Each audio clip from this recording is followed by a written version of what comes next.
Baru-baru ini terjadi banjir di berbagai belahan daerah di Indonesia. Banjir bisa disebabkan oleh beberapa faktor, baik alami maupun manusia. Curah hujan yang tinggi dalam waktu singkat dapat menyebabkan sungai dan saluran air lainnya meluap, terutama jika sistem drainase tidak mampu menangani volume air yang besar. Jika air tanah mencapai permukaan tanah, bisa menyebabkan banjir, terutama di daerah yang drainasenya buruk. Konstruksi tanggul atau bangunan di sepanjang sungai dapat menghalangi air, dapat menyebabkan banjir saat air meluap ke daerah sekitarnya. Pelebaran sungai yang tidak terencana atau tanpa pengelolaan yang tepat dapat menyebabkan banjir di daerah sekitarnya. Setelah banjir, ada beberapa penyakit yang dapat timbul karena kondisi lingkungan yang terkontaminasi dan faktor-faktor lainnya. Beberapa di antaranya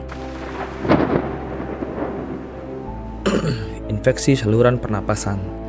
Terkena air banjir yang terkontaminasi dapat meningkatkan risiko infeksi saluran pernapasan seperti pilek, flu, atau infeksi paru-paru. Penyakit kulit. Kontak dengan air banjir yang terkontaminasi atau dengan limbah yang dapat menyebabkan iritasi kulit, dermatitis, atau infeksi kulit seperti selulitis.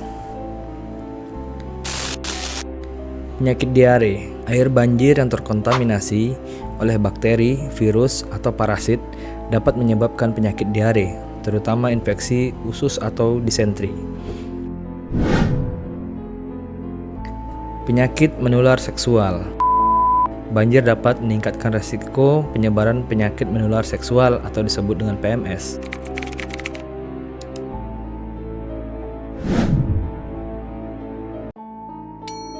Terutama jika ada kondisi lingkungan yang buruk dan akses terhadap perawatan kesehatan terbatas.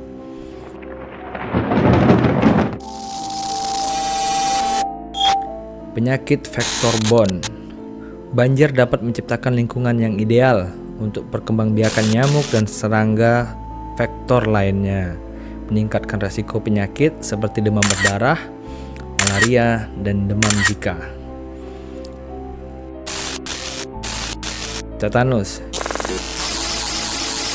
Cedera yang terjadi selama banjir, terutama luka terbuka yang terpapar oleh banjir, air yang terkontaminasi, meningkatkan risiko terinfeksi virus. Masalah kesehatan mental. Banjir dapat menyebabkan stres, kecemasan, trauma, psikologis pada individu yang terkena dampaknya, berdampak pada kesehatan mental mereka. Penting untuk mengambil langkah-langkah pencegahan yang tepat setelah banjir, termasuk menjaga kebersihan diri, memperhatikan sumber air dan makanan yang dikonsumsi, serta mencari perawat medis jika diperlukan.